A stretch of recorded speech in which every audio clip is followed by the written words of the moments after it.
네, 오랫동안 또 교회를 비우시고 돌아오신 분들도 있으시고요. 또 이렇게 떠나신 분들도 우리 김경자 집사님이나 이렇게 다들 아시는지 모르겠습니다. 우리 언니가 암 수술을 해서 이렇게 간호차 이렇게 휴가를 개인적인 일로 휴가긴 하지만 간호를 하러 이렇게 서울에 가셨습니다. 함께 기도해 주시면 좋겠고요. 우리 윤서 집사님 네 가정 잘 돌아와 주셔서 이렇게 감사하고 우리 조영천 집사님 네 가정도 이렇게 잘 오신 것 같고요. 그리고 아까 우리 장로님께서 소개해 주셨지만 우리 한정원 네 우리 손님으로 저희가 처음에 생각했는데 듣고 보니 가족이 될 것 같은 느낌이 들었고요. 이 순천사 잘 적응을 하시기를 간절히 바라겠습니다. 또 설교 이후에 예배 이후에 또 이렇게 인사드리도록 하겠습니다. 오늘은 정직한 삶이라는 제목으로 주님의 말씀을 대언하도록 하겠습니다. 한 아버지가 우리 새벽이 만난 아들과 이렇게 저와 새벽 이야기는 아닙니다. 아들과 차를 타고 가다가요 신호위반으로 교통경찰에게 붙잡혔습니다. 그리고 아빠가 운전면허증과 그 밑에 10,000원짜리 몇 장을 꼬깃꼬깃해서 감춰 건네주었습니다. 아이는 눈이 동그래져서 이 광경을 보고 있었습니다. 그때 아버지께서 하는 말이 괜찮다 애야, 다들 그렇게 한단다. 아이가 이제 더 커서 초등학교 다닐 때 하루는 아이의 삼촌이 집에 찾아와서 아버지와 삼촌이 어떻게 하면 세금을 적게 낼 수 있는지를 아버지와 함께 의논하고 돌아갔습니다. 못 들은 것 같지만 아이가 이미 그런 내용들을 다 이렇게 듣는 나이였었죠. 옆에서 의아해하는 아이에게 아버지는 이렇게 말했습니다. 괜찮아. 세금 제대로 다 내다가는 남는 게 없어. 다들 그렇게 한단다. 이제 이 아이가 어른이 되었습니다. 아이가 회사에 취직을 했으나 큰 횡령 사건을 저지르고 그만 감옥에 수감되고 말았습니다. 면회를 온 아버지가 말했습니다. 아이고 이놈아, 왜 너는 가르치지도 않는 그런 일을 했단 말이냐. 아들이 말하기를 괜찮아요 아버지, 다들 그렇게 해요. 전 재수가 없어서 걸린 것 뿐이에요. 유튜브 3분의 기적이라는 채널에 나온 영상의 일부를 좀 제가 인용했습니다. 저와 여러분들은 과연 얼마나 정직한가요? 잠언 2장 7절 말씀입니다. 그는 정직한 자를 위하여 완전한 지혜를 예비하신다라고 말씀하셨습니다. 하나님께서 정직한 자를 위해 무엇을 예비하신다고요? 완전한 지혜를 예비하신다고 하셨습니다. 그러면 정직한 자는 손해를 볼까요? 손해를 보지 않을까요? 완전한데 손해가 있을 수 있습니까? 네. 그런데 실제로 우리가 살아가는 세상에서 정직한 삶을 살면 손해가 매우 큽니다. 경우에 따라서 엄청난 희생이 따를 때도 있습니다. 그렇기에 정직한 것이 어려운 것이고 사회에서도 정직에 대한 기준이 참으로 낮은 이유입니다. 이 세상은요, 한 수 두 수 내다보고 잔머리 굴려가며 일하지만 않아도요 사람들이 정직하다라고 말해줍니다. 거짓말만 하지 않아도 정직하다라고 말해줍니다. 정직에 대한 기준이 참 낮아요.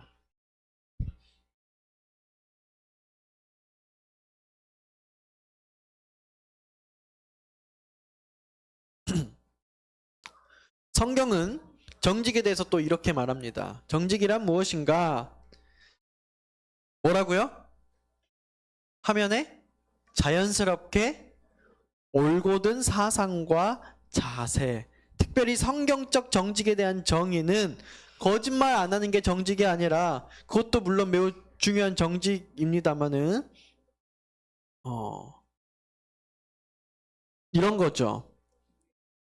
잠언 14장 2절에 정직하게 행하는 자는 여호와를 경외하여도 패역하게 행하는 자는 여호와를 경멸하느니라. 성경이 말하는 정직은 거짓말만 안 하는 것이 아니라 물론 그것도 포함되겠지만 자연스럽게 올곧은 사상과 자세를 말합니다. 이 올곧다라는 기준이 무엇일까요? 히브리어로 요셀, 네, 곧음, 올바름이라는 뜻입니다. 무엇을 향해 올곧은 걸까요? 진리라는 기준의 올곧은 사상과 자세입니다. 즉 하나님의 품성을 향한 사상과 그 자세가 매우 자연스럽게 인지된 상태를 말하는 것입니다. 어떠한 생각이나 행동이든지 그 안에 여호와를 경외하는 자세가 포함되고 하나님의 품성에 일치되는 사상을 가진 자가 정직한 자입니다. 오늘의 본문은 정직한 자는 여호와를 경외하며 패역한 자는 여호와를 경멸한다고 하면서 정직한 자와 패역한 자를 대조법을 통하여 설명하고 있습니다. 이럴 때 우리는 정직에 대해서 더 명확하게 이해할 수 있어요. 제가 맞는 예인지는 모르겠으나 예를 한번 들어보도록 하겠습니다. 아직 덜 성숙한 아이가, 덜 자란 아이가 아버지에게 실수할 수 있어요. 아버지에게 손찌검을 할 수도 있고요. 아버지에게 때로는 거짓말을 하기도 하고 아버지에게 소리치기도 합니다. 그런데 누가 봐도 이 아이는 아버지를 사랑하고 아버지를 믿으며 아버지와 영원히 함께하고 싶어요. 우리는 이 아이를 정직한 아이라고 할까요? 패역한 아이라고 할까요?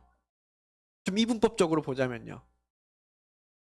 정직한 아이라고 부모가 내 아이를 생각해 주지 않겠습니까? 이 아이가 그러한 거는 좀 덜 성숙해서 그렇지 이 아이가 나를 아버지로 생각하지 않는 게 아니잖아요. 그렇죠? 그러면 또 다른 예입니다.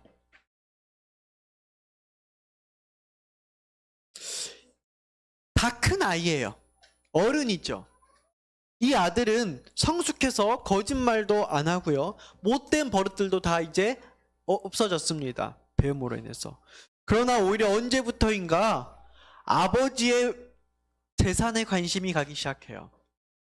한 번, 두 번 내 경험이 축적되자 아버지의 가르침을 더 이상 신뢰하지도 않고 내 생각이 더 강해지고 아버지를 때때로는 종종 귀찮아하기도 해요.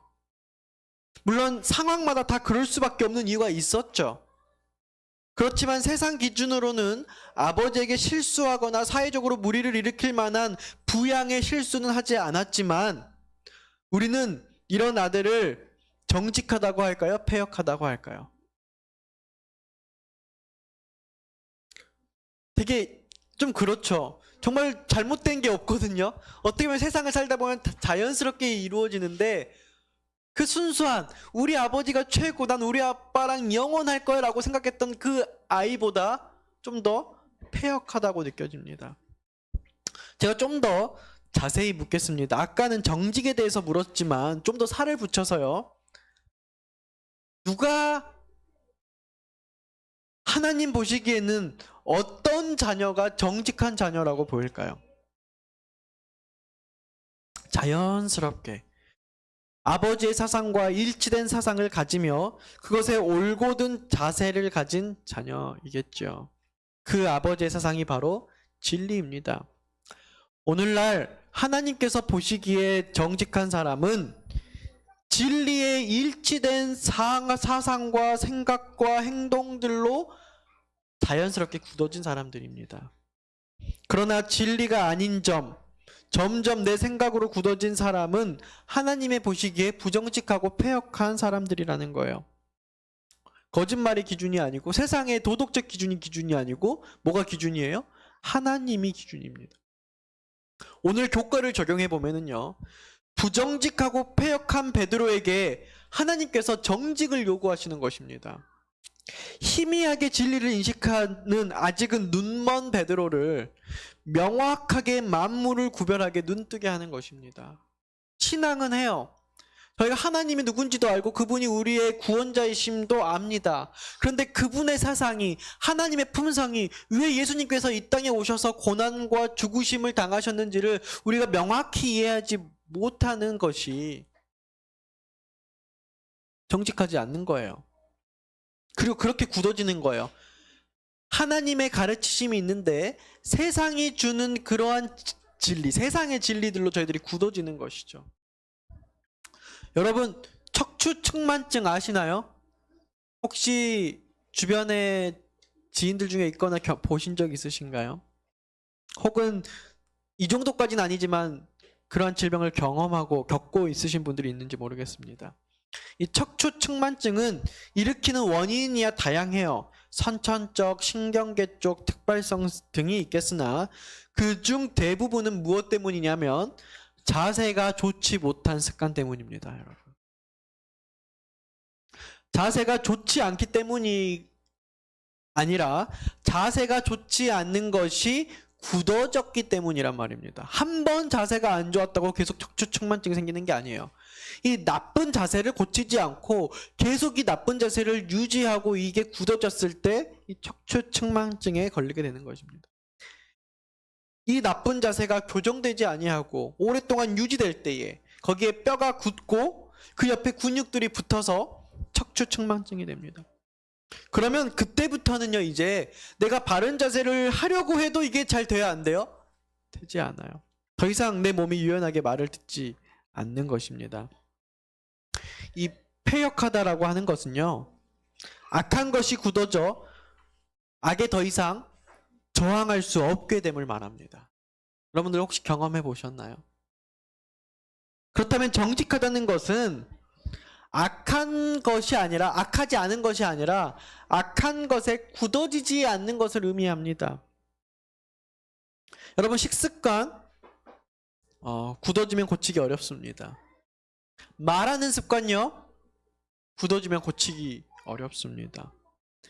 이 버릇도요, 우리가 옛날 속담에 말하기에 3살이 지나면 고치기 어렵다고 하잖아요. 예쁘다고 새벽이 버릇 지금 고쳐주지 않으면 어떻게 되죠? 네. 나중에 고치려고 해도 안 고쳐, 그냥 감당하고 살아야 되게끔 되는 것입니다. 정직이란 단순히 말만 올바르게 한다는 것으로 생각해서는 안 될 것 같습니다. 세상에서 올바른 말만 하고 사는 것은 참으로 쉽습니다. 그런데 뭐가 어려워요? 올바르게 사는 것이 어렵습니다. 정직이란 두 번째로 하나님께서 보고 있다는 것을 믿는 것입니다. 참된 정직은 하나님께서 살아계셔서 지금도 내 곁에서 함께하고 계심을 믿는 것입니다. 설교를 준비하면서 이제 보는 것, 하나님이 지금도 나를 보고 있다는 것을 제가 조금 적용해서 이렇게 궁금해서 이렇게 연구한 논문들을 인터넷에서 좀 찾아봤어요. 근데 그 중에 정말 많은 논문들이 있는데 그중 기사로 된 것을 하나를 좀 발췌해 보면은요, 가로등, 그 헤드라인이에요. 가로등, CCTV만 설치했을 뿐인데 실제 범죄 발생 줄었다. 사랑하는 성도 여러분, 우리가 그저 입으로만 주여 주여 하는 믿음이 아니라 지금도 살아계신 하나님께서 우리의 모든 행동을 보고 계시고 우리의 생각까지도 1초도 잊어버리지 않고 놓쳐버리지 않고 보고 계시는 그런 전지전능하시고 무소부재의 하나님을 믿는다면 저희들이 정직할 수밖에 없지 않을까요?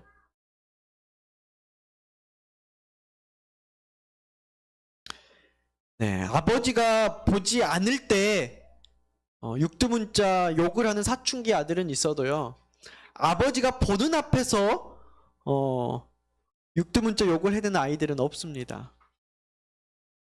어릴 적 어머니 몰래 어머니 지갑에 손을 대는 손버릇 나쁜 아이들은 있어도요, 어머니가 보는 앞에서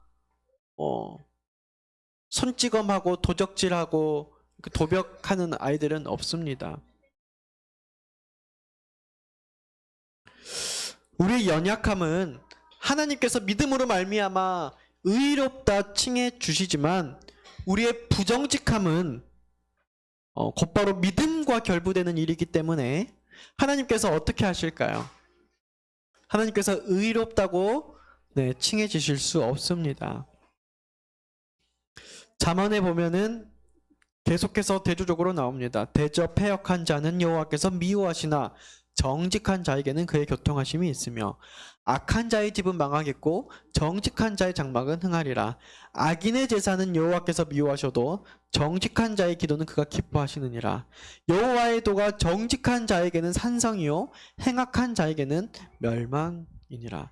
잠언은 끊임없이 대조법을 통하여 정직의 반대를 악이라고 이렇게 말합니다. 비록 믿음이 있으나 연약한 자는 긍휼히 여김을 받는 복을 받을 것이나 정직하지 못한 사람은 하나님의 속성과 반대되기 때문에 어찌할 도리가 없다는 것입니다.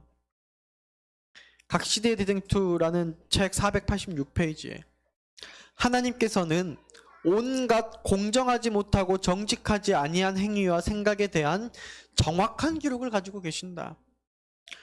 그분께서는 경건한 모양에 결코 속지 않으신다. 주께서는 사람의 품성을 평가하시는데 결코 실수가 없으시다. 사람은 마음이 부패한 자들에게 속을 수 있다. 그러나 하나님께서는 모든 거짓을 꿰뚫어 보시고 마음의 본성을 다 아신다. 우리들은 서로 간에 저희들의 속마음을 숨길 수 있습니다.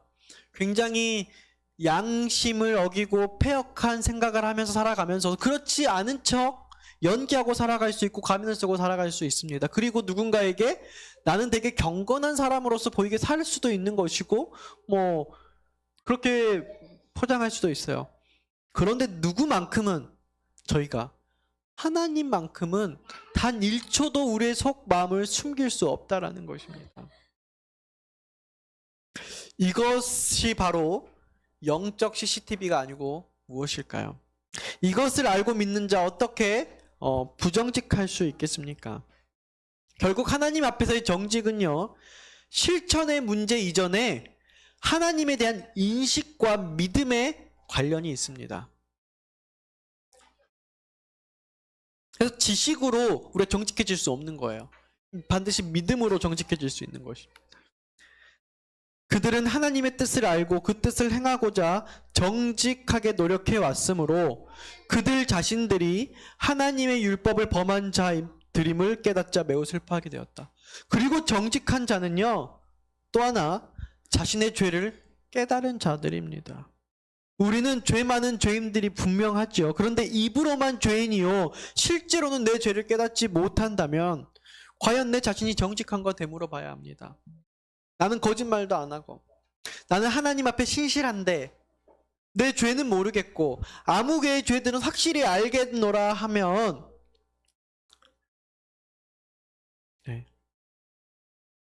죄송합니다. 기필코 지금이라도 진리의 영을 부어주시라고 하나님께 간절히 기도하십시다.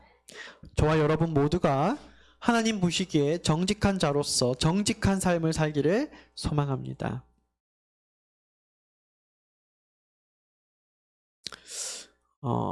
오늘의 본론 제 3개 중에서 마지막인데요. 정직이란 세상에서 내 정직으로 남의 부정직을 이길 수 없다라는 것입니다. 우리가 살아가는 세상은 정직하면 손해를 보고요, 부정직하면 이익을 보는 세상의 법칙으로 돌아가고 있습니다. 특별히 우리 사업하실 때 더더욱이나 이것에 대한 진리를 끝까지 아마 많이들 따로 사는 것 같아요. 사업할 땐 사업가의 마인드로, 교회 와서는 그리스도인의 마인드로. 그렇지 않으면 뭐가 안 돼요?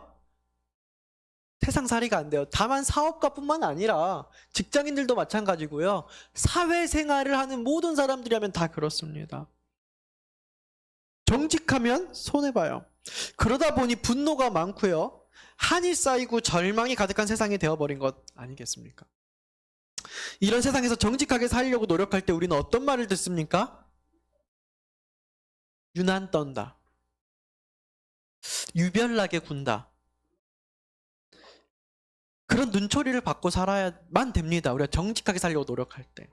때로는 유도리가 없다고 너 되게 정말 그래, 좋다 근데 뭐가 없다? 뭐 일본 말인가요?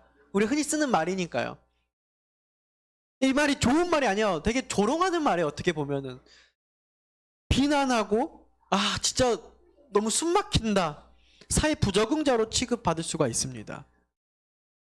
저희는 절대로 세상에서 정직으로 내 정직으로 다른 어떤 부정직을 이길 수가 없습니다. 정직하게 살면서 인정받고 사랑받고 살 수 없는 세상입니다. 왜냐하면 어디에나 정직이 있는 곳에는 그 정직을 증오하고 정직한 자를 싫어하는 사람들이 꼭 있기 때문입니다. 엄밀히 말하면 정직을 반대하는 사단의 세력과 사단의 영향력이 우리는 존재하는 세상에 살아가고 있기 때문입니다. 이게 이 대쟁투적 세계관이죠. 뉴스를 보세요. 정직으로 부정직을 이긴 적이 있습니까? 없어요. 왜 없을까요? 가만 살펴보니까 예수님 없이는 우리에게도 완전한 정직이 없기 때문입니다. 이 부정직은요, 정직을 공격할 때 어떻게 공격하느냐 보니까 그럼 너는 완벽하냐? 로 공격하기에 죄 가진 저희들이 절대로 내 정직으로 부정직을 이길 수 없는 것이에요. 우리가 부정직과 싸워서 이기려고 때때로 내 정직을 내세울 때가 있어요. 그러다 보니까 당하는 거예요. 여러분, 우리들이 국회의원들의 혹은 청와관에 일하는 공직자들의 모든 부정직을 욕하잖아요. 그런 부정직들이 되게 뭐가 있죠? 세상 별거 없어요. 세금 탈세하는 거, 편법으로 좀 더 많은 정보로 본인의 이익을 취한 거, 그리고 아이들의 교육을 위해서 위장 전입한 것들이 굉장히 큰 죄고 엄청나게 비난하지만 공인이 아닌 내 개인으로서 사실상 많은 사람들이 내가 할 수 있는 범위에서 이 정도는 괜찮아라고 하고 있는 것들이 굉장히 많다는 것을 제가 보았습니다. 그러니까 나는 괜찮고 높은 사람이 아니니까 굉장히 공인은 하면 안 되는 것들.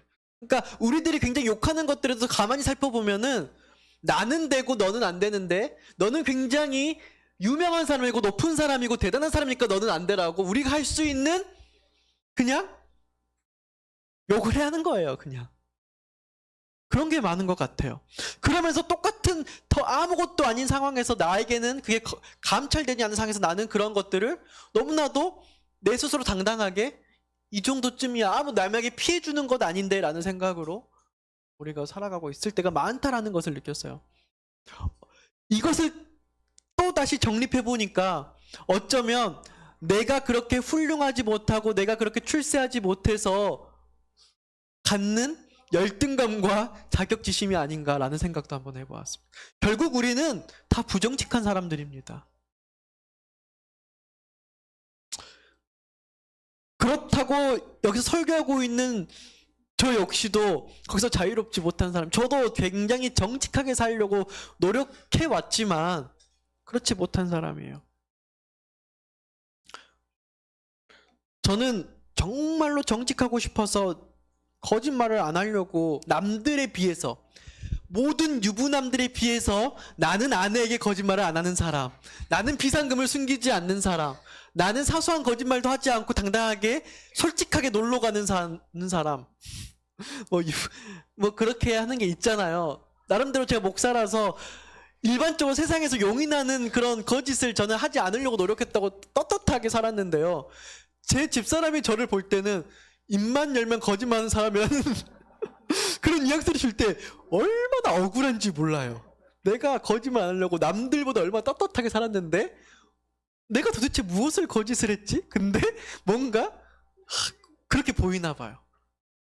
이게 여기서 억울하면 세상 살 수가 없어요. 그러니까 이 모든 사람이 내 부정직은 인식하지 못하고요. 내 정직만 드러내고 사는 거예요.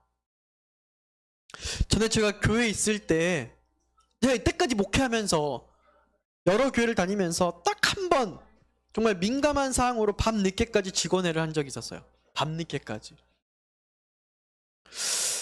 앞으로는 이런 일이 없기를 바라요. 제가 목회하면서. 교회 재정 사용에 대한 부분이었고요. 당시에 뭐 의장이면서 담임을 하고 있던 저에게 있어서 어느 정도 융통성이 필요했던 사항이었어요. 교인들이 보기에. 그리고 저는 원칙을 내세우자 정말 사이가 좋았거든요. 한 번도 교회에서 그런 분란이 없었는데 약간 직원회가 격해지기 시작했어요. 저는 하나님 앞에 정직을 제시했다라고 했지만 반대로 말하면 우리가 함께 선교를 하고 함께 교회 사업을 해온 직원들은 정직하지 않다는 뉘앙스를 제가 비춘 거예요. 어떻게 보면은 원칙을 내세우면서 저는 그런 의도가 없이 최대한 좋게 말했다고 했지만 이게 뉘앙스가 그렇게 되는 상황이에요. 여러분, 이런 상황들이 우리가 생각하는 조직 내에서 늘 있지 않습니까? 언제나 뭐가 정직이고 뭐가 유도리인지 서로의 기준이 다 달라서요. 뭐 이럴 때가 있어요. 사실 이런 상황은 어디에서나 종종 일어나고요. 어떻게 이 상황을 대처해야 하는지 하나님께서 보시기에 정직하게 나아갈 수 있을지 계속되는 저희들의 고민입니다. 원칙과 정직을 강조하면서 교회 직원들을 불법과 부정직한 사람들로 보이게 만들까요? 교인들은 저 빼고 다 이렇게 해야 된다라고 말하는데 그게 원칙적이지 않아요. 상당히 문제가 생길 수 있어요. 아니면 분명 영적으로 문제가 생김을 직감했는데 지도자로서 그냥 모른 척하고 그냥 흘러가는 대로 하는 게 분위기를 흐트리지 않는 그런 정직한 그런 삶일까요? 여러분은 어떤 지도자를 원하시나요? 정직한 원칙적인 지도자를 원한다고 하면서도 때때로 우리의 일을 뭔가 이렇게 감찰하고 감사하는 역할을 하면 불편하고. 정답은 둘 다 아닙니다. 어느 것이든 둘 다 이 세상에서 우리의 해결법이 될 수가 없습니다. 우리는 이 둘 중에 하나를 이분법적으로 선택하면서 굉장히 조직 내에서 신앙인으로서 실패할 때가 되게 많았어요. 어떤 사람들은 원칙을 내세우면서 어떤 사람들은 원칙을 저버리면서 내 양심을 한 번, 두 번 무디게 하면서. 오늘 본문 성경 말씀 한번 다시 보실까요? 다 같이 한번 읽어볼게요. 시작. 그는 정직한 자를 위하여 완전한 지혜를 예비하시며. 우리를 위해 완전한 지혜를 예비하신 예수님을 찾는 것입니다. 예수님을 의지하는 것입니다. 그때 직원회 당시 한 집사님께서 저에게 물었어요. 그때 제가 처음 교회였어요. 초임지. 제가 목회 처음 나왔을 때 2018년도에 전도사님, 제 경험에 의하면 어떤 목사님들도 이것 문제 삼지 않고 저희들이 이렇게 하셨을 때 이렇게 그냥 했을 텐데요. 저희는 그런 목사님들과 이때까지 같이 많이 목회했는데요. 이 부분에 대해서 합회나 선배 목사님께 지도를 받을 수 있겠습니까? 받은 적이 있습니까? 받았습니까? 라고 묻는 거예요. 제가 순간적으로 당시 제가 사회초년생이었잖아요. 공부만 하다가 학생으로서만 살다가 처음으로 목회에 나온 거고요. 하나님께서 어떻게 지도하시는지 원칙을 제가 반드시 알고 원론적으로는 그렇게 배워왔기 때문에 세상 지혜가 아니라 우리가 교육을 어떻게 배웠기 때문에 제가 순간 당연히 이러한 부분은 제 개인적인 생각이 아니라 지도를 받고 하는 것 아니냐, 당연한 것이다 라고 대답을 했습니다. 근데 그것은 거짓말이었어요. 어떤 내용이었냐면 저희 교회 계정이 있는데 그 계정을 전환해서 쓰자는 내용이에요. 이제 그 계정에 이제 이런 유형으로 저는 안 된다라고 이제 막 했던 거죠. 이거는 고유의 목적이 있는 거. 다 같은 교회 돈이긴 하지만 어쨌든 목적이 있으니까요. 당시에 제가 직원들에게 고의적이진 않았지만 하다 보니 그 어떤 면에서 생각해보니 되돌아보니 당신들은 원칙에 어긋나는 편법을 쓰는 것입니다 라고 뉘앙스를 전달하면서 스스로 정직한 척 했는데 제가 사실은 제 존재 자체가 죄인이었으며 부정직한 사람이었던 것입니다. 곧바로 제 입에서 정직을 말하고자 하는 제 입에서 뭐가 나왔어요? 거짓말이 나왔어요. 그런데 다행인 것은 그때 계속해서 속마음으로 예수님께 도우심을 구했고 하나님께서 제 마음에 선한 양심을 허락해 주었습니다. 결국 회의는 제 의견의 이유들을 다 말했음에도 불구하고 옳고 그름의 문제가 아니라 설득되지 않아서 마무리됐고 해결책 없이 찝찝하게 끝났습니다. 밤 10시쯤 다 돼서 끝난 것 같아요. 그런데 회의에서 다른 것은 아무것도 생각 안 나고 제가 순식간에 저도 모르게 거짓말한 게 너무나도 제 마음을 아프게 했고 부끄러웠습니다. 집에 돌아와 서재에 앉아 엄청난 갈등이 생겼습니다. 이 정도 거짓말은 거짓말도 아니지. 내가 이 사건을 구체적으로 말하지 않았을 뿐만 아니라 평소에 내가 이렇게 교육을 받았으니까 이게 어떤 거짓말이겠어. 내가 지도 받은 거나 마찬가지지. 그냥 넘어가면 아무도 몰라. 안 그래도 분위기 찝찝한데 어찌됐든 다 끝난 마당에 이야기를 다시 꺼내서 뭐 하겠어 라는 생각이 제 안에 들었을까요? 엄청 들었습니다. 그래도 다행히 정직한 영이 임해 주셔서요. 용기와 믿음이 생겼습니다. 밤 늦은 시간이지만 그 집사님께 저희가 전화를 드렸어요. 저희 그렇게 물었던 집사님에게. 그리고 순간적으로 제가 나온 거짓말에 대한 부분을 정말 핑계 없이 그냥 제 나약함을 다 드러내고 용서를 구했습니다. 그랬더니 영적으로 체한 일부분이 내려간 것만 같았어요. 다른 그 해결점과 다 상관없이 그냥 제가 좀 영적으로 체한 부분이 그냥 내려간 것 같아서 그 말함으로써. 그리고 직원들 모두에게 카톡으로 이 부분에 대한 사과문을 남겼습니다. 뭐 그 내용과 상관없이 그 순간 제가 이거는 거짓말이었다는, 제가 이런 말을 했던 그 부분은 거짓말이었다는 부분을. 그리고 12시가 넘었지만 그렇게 생각하고 고민하고 전화하고 카톡 남기니까 또 한 12시가 금방 넘었어요. 저희 교회 수석 장로님이 카톡을 하지 않으세요. 폴더폰을 쓰세요. 그래서 그 장로님을 위해서 제가 똑같은 그 장문의 카톡문을 타이핑을 쳐서 프린트를 해서 그 장로님 산속에 사시거든요. 산속에 사시는 장로님 집에 운전해서 가서 우체통에 놓고 와서야 제가 편안한 마음으로 잠에 들 수 있었습니다. 그런 거 생각하면 사회초년생일 때가 참 좋아요. 가장 순수한 첫사랑의 마음으로 목회했을 때.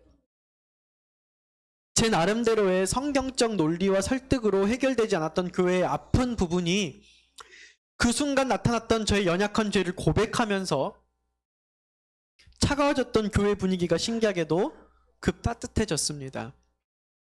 저는 더 차가워질 것을 감내하고서 하나님 앞에 부끄러움을 해소하기 위해서 한 행동이었는데 반대로 우리들의 날카로움을 다 한순간에 무디게 바꿔버렸습니다.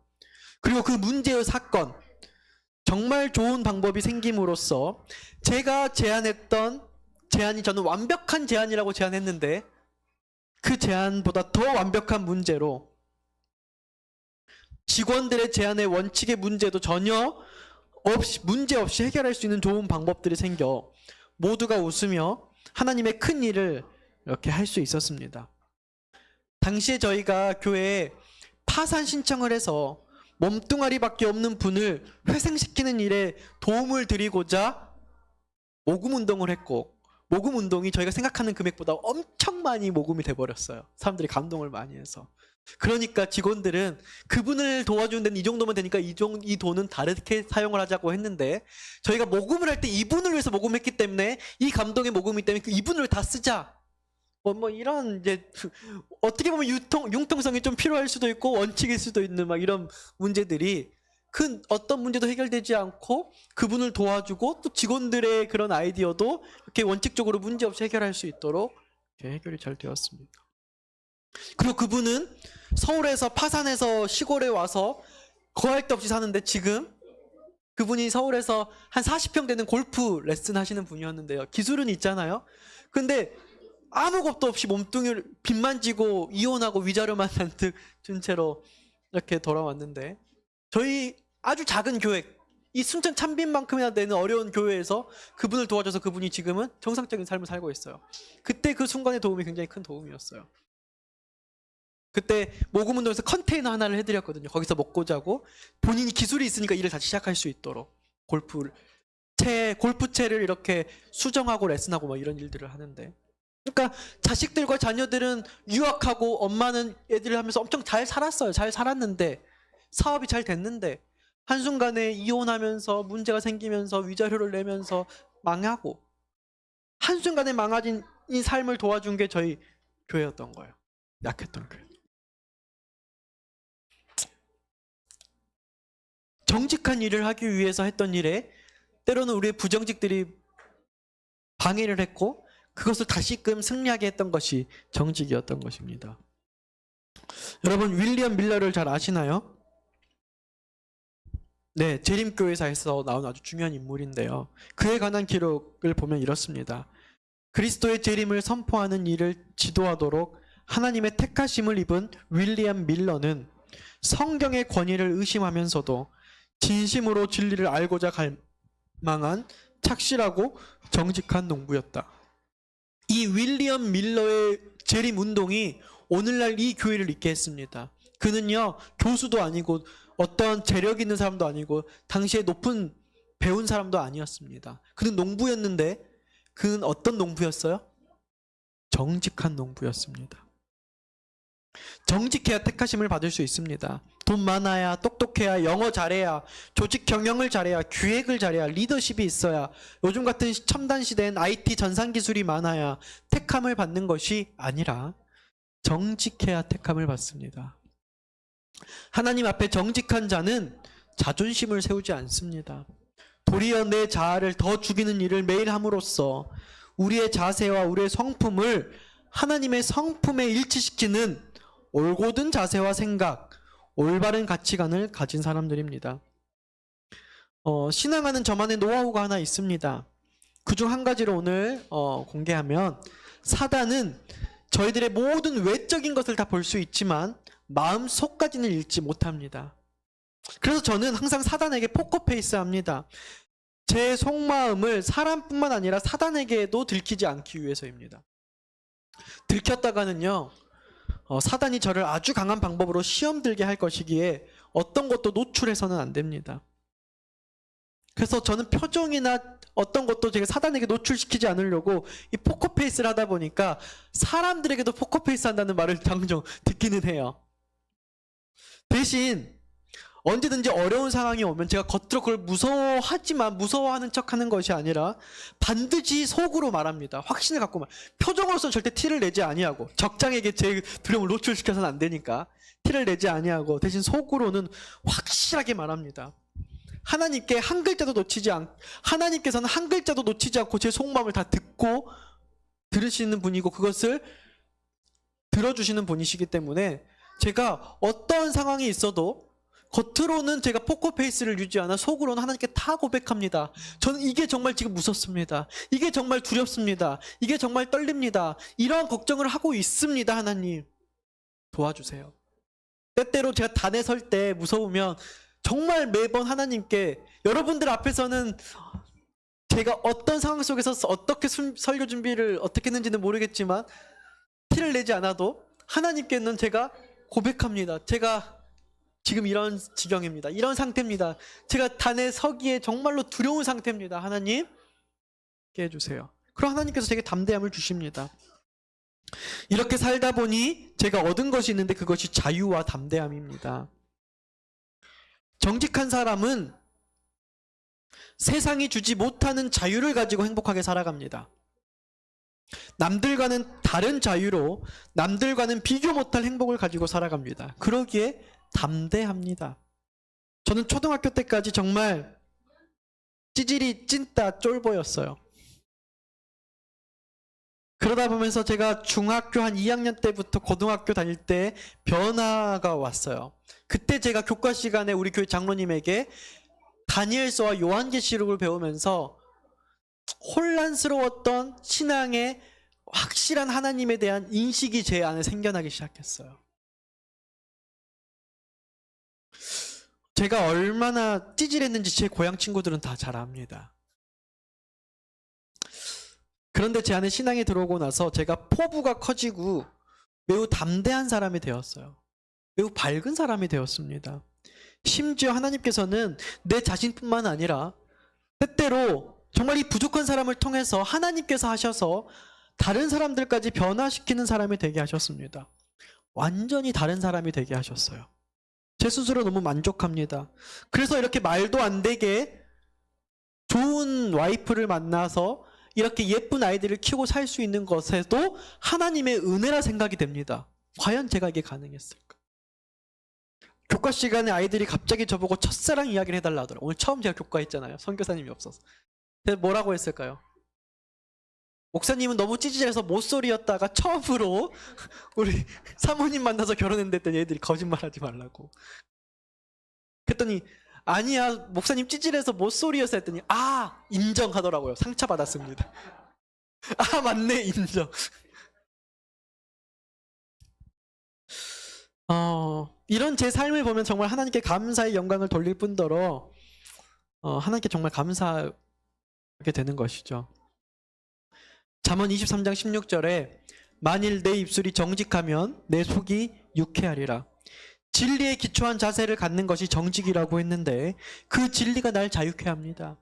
정직한 사람은 늘 울상이 아니라 늘 행복합니다. 정직 때문에 세상에서 손해봤다고 억울해하는 사람이 아닙니다. 유쾌함으로 문제로 만들지 않습니다. 정직한 사람은 매일 늘 웃음 치료를 할 수 있습니다. 잠언을 반복해서 읽으면서요, 정직이라는 인사이트의 결론을 제가 도달하지 못했어요. 그래서 이 설교가 참 마무리하기가 어려웠을 때에 그 순간 하나님께서 정직이 크게 제 눈에 들어오게 하셨습니다. 너무나도 유명한 성경절이죠. 갑자기 이 컵에 이렇게 이재욱이라는 청년이 있는데, 학교 선배인데 저에게 이렇게 이 컵에 물을 따라서 주는데요, 이 성경절이 있는 물컵이에요. 근데 여러분 여기에 정직이 보이십니까? 저는 정직이 보였어요. 오직 성령이 너희에게 임하시면 너희가 권능을 받고, 여기 저는 정직이 보였어요. 오직 성령이 임하시면 권능을 받는답니다. 무슨 성령이요? 저는 이 순간 머릿속에 탁 시편 51편 시편의 말씀이 떠올랐어요.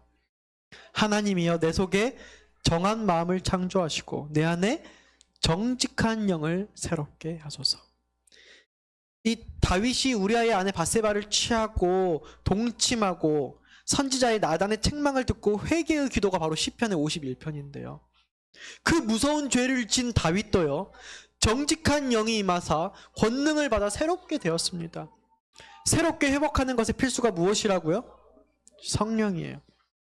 사랑하는 성도 여러분, 정직은 선택이 아닌 필수입니다. 우리가 그리스도인으로 살면서 정직하면 좋겠지가 아니라 정직해야만 합니다. 그런데 그 정직은 내 스스로 할 수 없어요. 내 스스로 정직하려고 했다간 세상의 부정직에 무너지게 돼 있습니다. 그러면서 저는 교회 떠나는 사람 많이 봤어요. 내 정직으로 세상을 바꿔보려 하다가. 아니에요. 우리는 성령님을 구하고 성령님이 임해야 합니다. 그러면 내 안에 있던 모든 부정직을 이기고 하나님께서 주신 권능으로 남아 내가 세상을 예수 그리스도의 은혜로 정직하게 회복해가며 살 수 있는 그 과정 속에서 하나님께서 우리의 구원을 주시는 거예요. 이 교과에 보면은요, 이 오늘 교과의 맹인이 하나님께 2번 안수 받잖아요. 우리에게 그런 과정이 필요한 거예요. 정직해지는 과정, 정직을 경험해 보는 과정, 내가 부정직으로부터 정직의 선택을 해보고 그 정직의 선택을 통해서 내가 이길 수 없을 거라고 생각했던 그 부정직을 이겼던 것. 유한한, 무한한 하나님의 그 선물을 위해서 우리가 유한한 것은 잠시나마 우리가 포기해 볼 수 있는 정직에 대한 양심의 선택. 그러한 정직한 영이 오늘도 우리에게 함께하사 다윗과 같이 정직한 영 내 안에 임재해 주시기를 간절히 바라면서 오늘의 말씀을 줄이도록 하겠습니다.